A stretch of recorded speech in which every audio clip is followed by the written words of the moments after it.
Homelessness is a housing crisis. Governor Inslee has big plans for the upcoming legislative session, asking lawmakers to put a $4 billion housing measure in front of voters. It's a big lift to get that through because that requires a referendum. Also on the agenda, a debate over banning assault weapons and other gun safety measures. We know we're losing people. Plus, how will lawmakers fix a problematic drug possession law? There's just a lot of untreated drug use. As the busy 2023 session begins, what bills will likely pass or fail? Young people need more intensive support than ever before. Our panel of lawmakers weighs in. And also, I think there's an acknowledgement that the war on drugs didn't work. A preview of the upcoming legislative session, next on City Inside Out.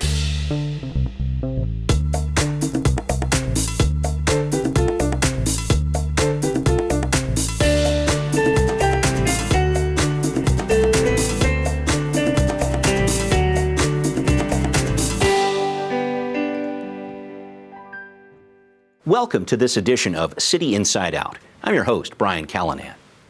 With the new year comes a new state legislative session where lawmakers will take on several well-known challenges, ranging from public safety and gun violence to homelessness and housing, climate change, healthcare, and education too. But with several new faces now representing Seattle at the state level following the November elections, it's less well known what impact those political newcomers will have. This week, we're looking at the priorities the city of Seattle wants Olympia to focus on, as we preview an action-packed 105-day state legislative session ahead.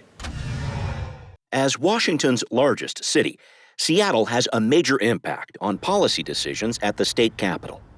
But the question now for Mayor Bruce Harrell is how the November elections will play out in Olympia. So there's a lot of new faces and new people. With a number of veteran lawmakers from Seattle area districts deciding not to run again, voters picked several political newcomers, making the city's annual task of setting its state lobbying agenda that much more difficult. We don't know the views of a lot of the new legislators, and that will be a big factor. Mayor Harrell is pushing for many public safety measures in the wake of a spike in gun violence. We have an unprecedented opportunity to look at gun safety. As in years past, he's asking the state to grant Seattle and other cities the ability to pass their own stricter gun laws. And just giving cities an opportunity to not be exempted through state law and perhaps to impose reasonable regulations to protect their cities. Harrell is also supportive of a plan to build a new system of police academies statewide to get a bigger and more diverse group of officers through the training pipeline faster. But the mayor says police officers are just part of the public safety picture.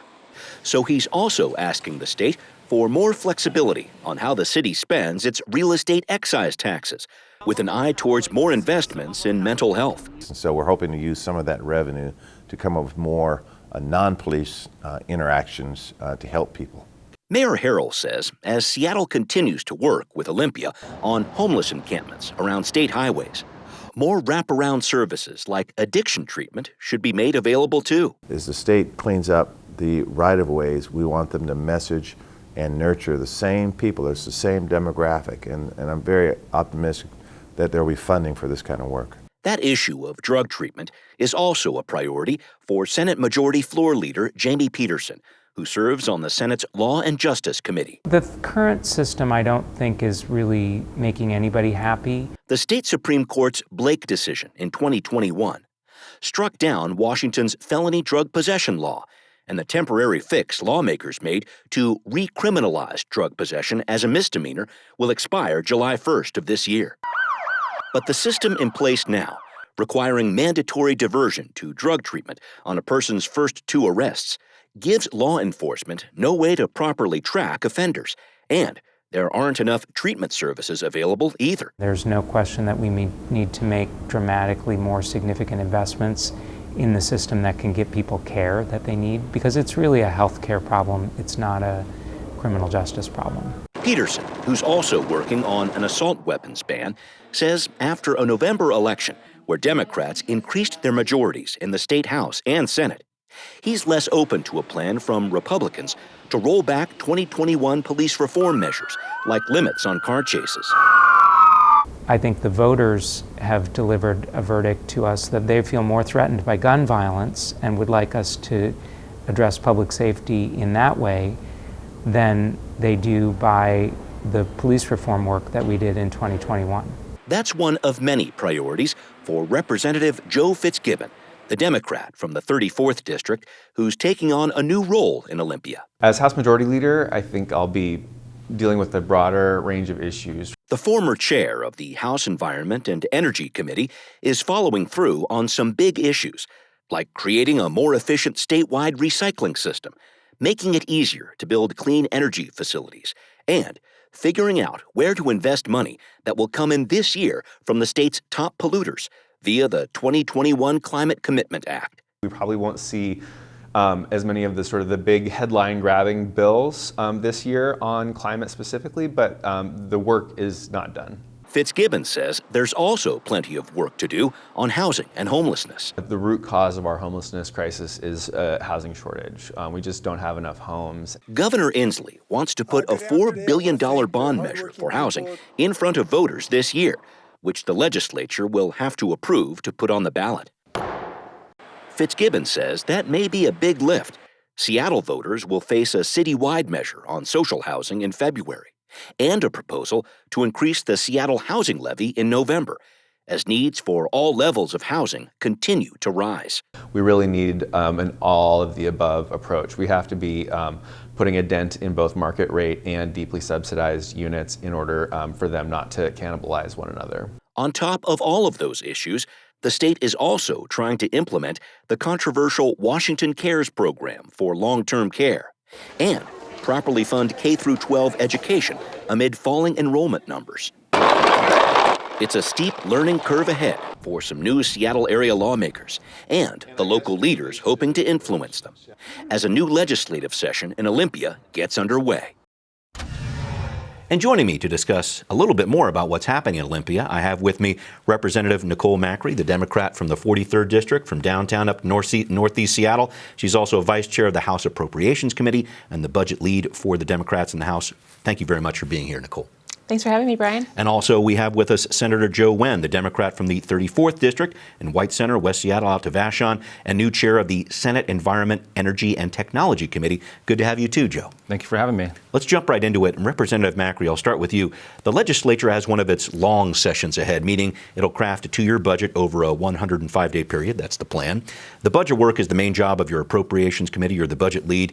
And I just want your thoughts on the governor's recent budget proposal here. Are there major changes needed? What are the big budget priorities on the table right now? Yeah, well, I was very glad to see the governor's budget proposal. I think the governor's budget draft really builds on the work that Democrats did last year and the year before as we were navigating through the COVID pandemic, really looking to invest in the communities who needed the state support the most. We made historic investments over the last 2 years in housing, behavioral health, long-term care, and the governor sustains a lot of that and doubles down on a lot of it. And we can see his priorities in our healthcare workforce, particularly in behavioral health, and unprecedented investments in housing and homelessness. And we're going to pull apart some of those issues too, but thank you for breaking those pieces down. Senator Nguyen, I'll go to you. The governor wants to ramp up spending by about 10%, pushing the budget over the $70 billion mark.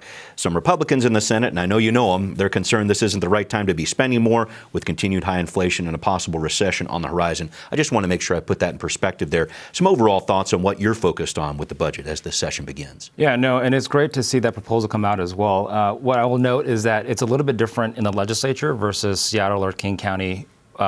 We don't generally adopt what the governor proposes, and oftentimes there's going to be robust discussions associated with it. So it's a great place for us to see kind of how he's thinking. I know that we have a lot of values that are very much aligned in terms of affordability, in terms of mental behavioral health, in terms of climate and environment and stuff like that as well.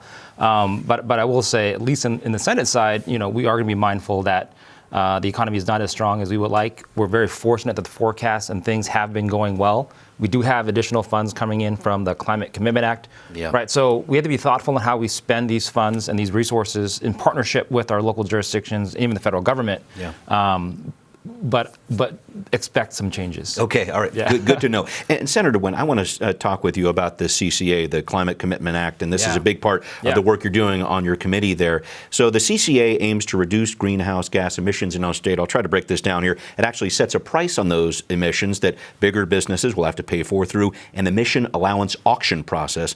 Walk us through the weeds here, if you could here. How's this going to work? And please also touch on where the money that's coming in from this, where's that going to go? Yeah, so the high level is that California, Quebec, other jurisdictions already do this. So for us to decarbonize, there's a couple of ways. Carbon credits is one, which hasn't passed in Washington State. What did pass was the Climate Commitment Act, which is basically a cap and invest program. It's a market-based solution to help us decarbonize. And what's interesting is that one actually had support from larger corporations who I think wanted to do that anyways. It gives them a market mechanism to decarbonize in a very thoughtful way. So we are going to have our first auction in February. California's been doing it, Quebec's been doing it. We may link with them in the future as well. So essentially, depending on your company or your business, you have to decarbonize a certain amount. Right. And you have offsets, you have credits, you can mitigate some of those things. And if you choose to do so voluntarily, you can then auction off your excess credits to then raise funds to then pay for some of the work that you're doing. So it's a market-based solution to decarbonize. It's forcing us as a state to reach carbon levels like half of what it is in 2017 and be able to do that in a thoughtful way that is actually supported by the business community as well, which candidly haven't always been on board with some of those efforts. Right. And what we're seeing is that the funds associated with it will likely get to about $1 billion per year, which is fairly significant. And where's that money going? Exactly. So that's the biggest conversations that we're going to have right now. So largely decarbonization. There's strong provisions in that proposal around climate justice and equity.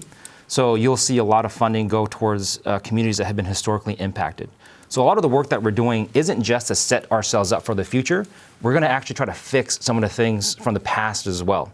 So everything from energy projects, sidings, facilities, transmission, electrification, stuff like that. Okay, thank you. A lot of different pieces there. I'm anxious to see what happens with that auction next month. Representative Macri, I want to talk about the work you're doing on the Health Care and Wellness Committee, because you also work there as well when it comes to behavioral health. Of course, you're working with the Downtown Emergency Service Center here downtown in Seattle. There's a lot of focus on this in Seattle this year. The city's going to be launching some new 911 alternatives. It's happening in the early part of this year, providing some social workers with the training that go out to some of these lower acuity mental health and drug treatment calls, so police don't have to go to them as much.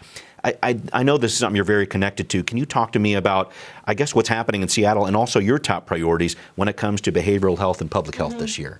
I'll say House Democrats surveyed our caucus, and there were two issues that came out as sort of the top issues that folks were hearing about. And don't forget, in the House, every single member was out for election, and so a lot of conversations happening with neighbors across the state. And the top two issues were housing and homelessness and behavioral health. And in behavioral health, in particular, concerns about crisis response, which, as you say, was a big area of conversation during the city budget, and behavioral health supports for kids, for children and youth. And so I think we'll see a lot of focus on that. That certainly is going to be a focus in the Healthcare and Wellness Committee, but also in our budget deliberations. So we were first in the nation to roll out the 988 crisis line, suicide prevention and crisis line in the country after some federal efforts to get that going.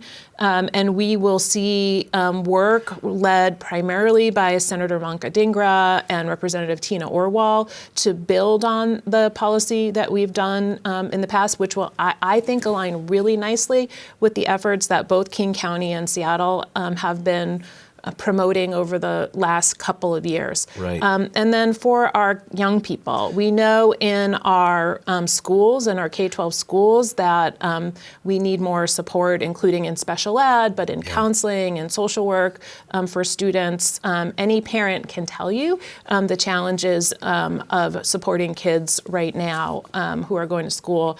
And then we have seen that young people need more intensive support than ever before. So we'll see investments kind of on that deeper end of the behavioral health spectrum. Thank you. And I want to shift a little bit from behavioral health to addiction and dealing with some of these issues, specifically with drug treatment. And I'm going to try to segue as best I can to the Blake decision that I know the legislature is dealing with. So this is the state Supreme Court case from 2021. Washington's felony drug possession law was struck down. The legislature recriminalized that as a misdemeanor, but there's this mandatory diversion into drug treatment for the first 2 arrests.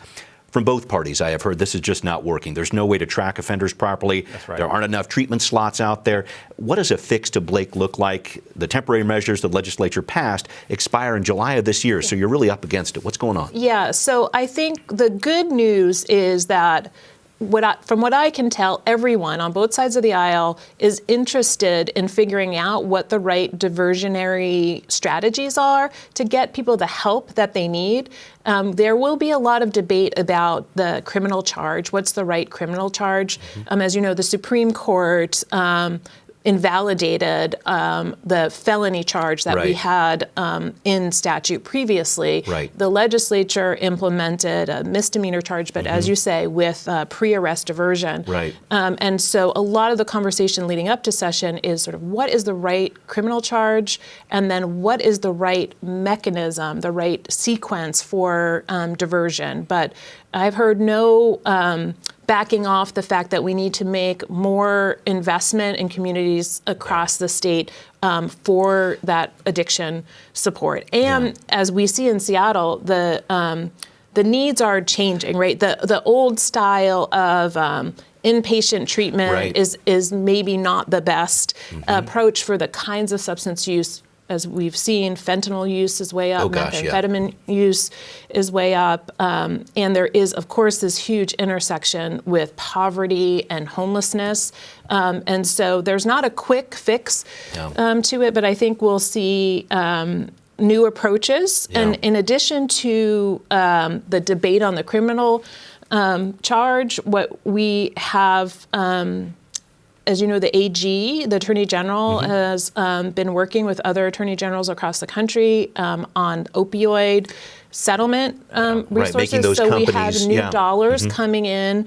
The governor included them in his budget. There'll be a lot of conversation. As Joe said, the governor's budget is a starting point for our conversation in the legislature about how those strategies work. So I expect there's going to be a lot of intersection between our conversation about the spending of opioid settlement dollars and the best response to the Blake Supreme Court decision. Thank you. Very comprehensive answers. I appreciate it, Joe. It's a little bit of context, too. That decision was made halfway through a session. So what we did didn't have time to respond. It was very rushed, really. and it was on purpose, right? So we wanted to be able to revisit this right now, so that's correct. And also, I think there's an acknowledgement that the war on drugs didn't work, so we have to find alternative ways to do this. And thankfully, at least in Washington State, we have examples of what success could look like. DOSA, the Drug Offenders Sentencing Alternatives. There are ways for us to actually alleviate the recidivism associated with drug offenses, and there's mechanisms to do it now. So this isn't so much of a guessing game. It's how do we invest in the right things that we know work for this to actually play out well. So that's the conversation. We're in a decent spot where we know how to fix it. It's obviously going to be very, very difficult, but there are strategies that we have in place. Yeah, I know, and there's a whole other conversation we could have about investing and making sure that people are paid properly for this work, because I know it's difficult to have Providers people. are the hardest ones. That's a big piece of this, too. Absolutely right. Put that on hold for a second, because I want to make sure I cover some ground here. Senator Nguyen, I want to stick with you and ask about another issue law enforcement officers have raised concerns about with car chases. The legislature passed this measure a couple years ago, said officers have to have a probable cause in most cases, not just reasonable suspicion to chase after a subject. Some officers say they can't do their jobs, and there's a lot of back and forth on this. And, let me know about this. Republican lawmakers are trying to bring back this reasonable suspicion standard. Do you support that? What's going on? Well, personally, I don't, right? So I tend to be fairly progressive in terms of what public safety looks like, and everybody in your community should feel safe. Right, I think that's the number one priority. How we do that might be a bit different than other folks. So what's interesting is that in that debate, like you mentioned, we had some great conversations with law enforcement officials who said, this is basically our practice anyways. We cancel 99.9% of pursuits because they're too dangerous. Right, so we weren't doing anything that wasn't already being done. We just kind of codified policies that folks already had. That caused some of the division. Obviously, that is a point of contention right now that we're debating, kind of figuring out what that potentially looks like. Last year, our caucus was candidly split. You can see the votes, right? So it's not, I'm not divulging anything. And then for us to actually address some of the root causes of what people are concerned about, I really think it's more around recruiting, and training and retention. Yeah, which I know is improving this year with new academies around the state. Yeah. So for me, I think the investment should be made thoughtfully in a way where how do we get quality law enforcement officials who can feel as if they belong in their role, who aren't doing too much, who have access to training facilities within their communities, not just in Burien, and can be able to get folks from all over the state. Yeah. Right. So right now it's very difficult, and even candidly, the recruitment process had a bottleneck that we had to fix. Right. So there's all these things associated with the lack of resources for law enforcement officials in terms of their training and recruitment. That I think if we solve those problems, this might be different. Okay, thank you. And Representative Macri, can I have you touch quickly on the possibility of an assault weapons ban? I talked about this with Senator Pedersen. I know you've co-sponsored measures like this before. You have too, Joe. But is this the season, this is the session that this is going to pass? I know the Dems have higher majorities in the Senate and the House. Yeah, well, again, I'll go back to House members being out on the campaign trail. Gun violence prevention has been a top issue, and particularly given some of the mass shooting events, again, unfortunately, we've seen from around the country. I think it does feel like this is the right session. We are really fortunate to have a number of leaders in both the Senate and House Democratic caucuses, along with the governor, who've been working on this. So I'm glad. I'm glad for the partnership with the Attorney General, and I'm hopeful that we'll see progress. Thank you. I'm going to switch gears to housing, and Representative Macri, start with you. $4 billion bond measure the governor's talking about, wants to put it on the ballot. I'm also thinking about this in relation to what Seattle voters specifically are considering this year, a social housing measure in February, the possible renewal of the Seattle housing levy in the fall. Your colleague, Representative Fitzgibbon, told me the governor's plan for the housing levy here, at least, or this bond measure, is a big lift. Do you agree? Where are we with this housing piece? Yeah, it is definitely a big lift. I really commend the governor for putting that out there as the centerpiece of his budget rollout, that we have to go big on housing in Washington state in all corners of the state. And so I think that is the starting point for the conversation. Whether or not the bond measure, the constitutional amendment that we need for raising the debt limit, whether or not that goes, it's not clear. I try not to read the crystal ball of what's going to happen during session, because I have found out through experience that when I do, I'm almost always wrong. There's lots of twists and turns. These things happen during the legislative session. But to start the conversation that we have to go big on investments in housing for the lowest income people in our state, but also on making sure that we can create an environment where all communities can and should be building more housing for people at every income level is really important. So I think the capital budget investments go hand in hand with the policies that we've been working on, including the middle housing policy to zone in a greater diversity of housing, make it easier to have permitting for new construction, reduce parking requirements, similar to as we've already done here in Seattle, to reduce the cost of new development. So all of those things go hand in hand, I think. Senator Nguyen, just kind of dovetailing on that, this bond measure is a big piece on this. Missing middle housing, I know we talked about that a lot last year. Yeah, zoning is going to be a very big deal, being able to actually have the developments we need to provide affordable housing. And it's been interesting because we're seeing some pretty strong bipartisan support as well. We have kind of references from California and other jurisdictions that are, besides California, smaller, that have done something similar. So I think we can build upon some of their work in a more thoughtful way as well to make it fit for Washington state. It will be a tough lift, but I do think it's one of those things where, we want to partner with our local jurisdictions, but also have kind of a floor of how do we get some affordable housing, and then obviously they'll have say as well. So that is the key part, is anytime you mess with local jurisdictions and their ability to do something, it's always going to be a tough conversation, but this is such a critical area that I think, we'll have to have that conversation. Yeah, there's a floor, but we need to get closer to the ceiling on a lot of these communities, that's for sure. Yeah. I want to try to, if I could, Senator Nguyen, I'll ask you here, a headline we haven't talked about that you're engaged in. I know there's a lot going on in your district. Anything you want to break down here? Yeah, so, selfishly being the new chair of the Environment, Energy, Technology Committee, I think that is the future for Washington State. So how do we address our energy policies to ensure that we have sufficient amount of energy for our residents so there's no blackouts, but also decarbonize? So a lot of it's going to be very boring stuff, to be honest, implementing the really good things that we've passed. So working through the auction process, working through siting, working through transmissions, working through permitting.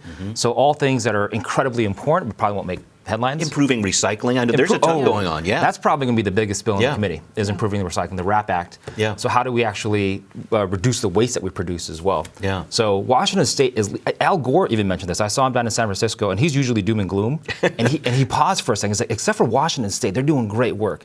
So if we're doing things that makes Al Gore happy, I'm like, wow, that's a big step. All right. We'll see what happens there. Representative Macri, another issue we haven't discussed, you want to draw some attention to? Yeah, I would say a couple things. One of, and you and I have talked about this in the past, is protections around the big increases in rent.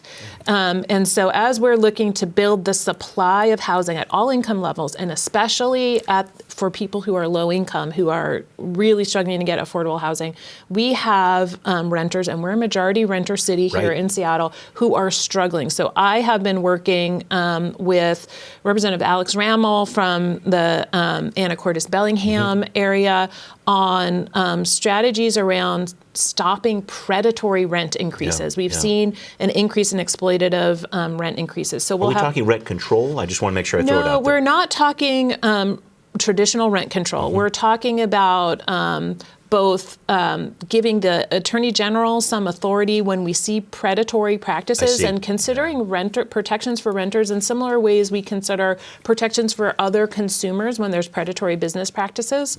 And then looking at the policy approaches like they've taken in Oregon and California to stabilize rent increases over time. Okay. And the other big issue, of course, is around abortion access in our state. Washington State has been a safe haven for people seeking abortion care, and there is work that we need to do in the legislature this session to ensure that we maintain and improve those protections for patients. Thank you very much. We need to wrap up here. I can give you 30 seconds, Senator Nguyen. Some final thoughts about what's going to come out of this session. You're dealing with a lot of new lawmakers down there. There's a lot to consider. Well, also, this is the first year that we've been in person for 2 sessions. This is the 3rd session, and we'll be in person, right? So I'm just excited to get down there to meet with legislators, to work with folks to make Washington State better, candidly. I think we mentioned this before in our conversations, but 95% of the bills that we actually passed in Washington State were bipartisan, 95%. Yeah. So we agree on a lot more than we disagree upon. So we're lucky to be in Seattle, we're lucky to be in Washington State, where we can lead on some of these issues and do it thoughtfully. Got it. Your last thoughts here, Representative Macri. Yeah, I agree. I think we learned a lot through the pandemic and how the legislative process can work in engaging the public and constituents. And so this session will be different than all others because it'll be the first one where we're truly hybrid. So that allows us to have those in-person connections that I really, really missed during those remote sessions we had the last couple of years, but also allow us to hear from people across the state who can't get over the mountains to get to Olympia, to young people who are incarcerated, who can testify, so we can hear about how the state is treating them and what policy improvements we need to make. So I'm really excited about this opportunity to kind of take the best of both approaches to improve our policy making this session. Thank you both very much. Thank you. We will be right back. What are people saying on social media about their priorities for lawmakers in Olympia? One group writes, more homes, all shapes and sizes in Washington cities.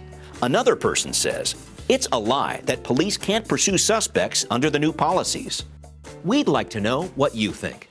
Send us an email at contact@seattle.gov or find us on Facebook, Twitter, and Instagram. Coming up next week, a debate over creating social housing in Seattle. I-135 is on the ballot in February. We deconstruct both sides of this controversial measure next time on City Inside Out. I hope you join us.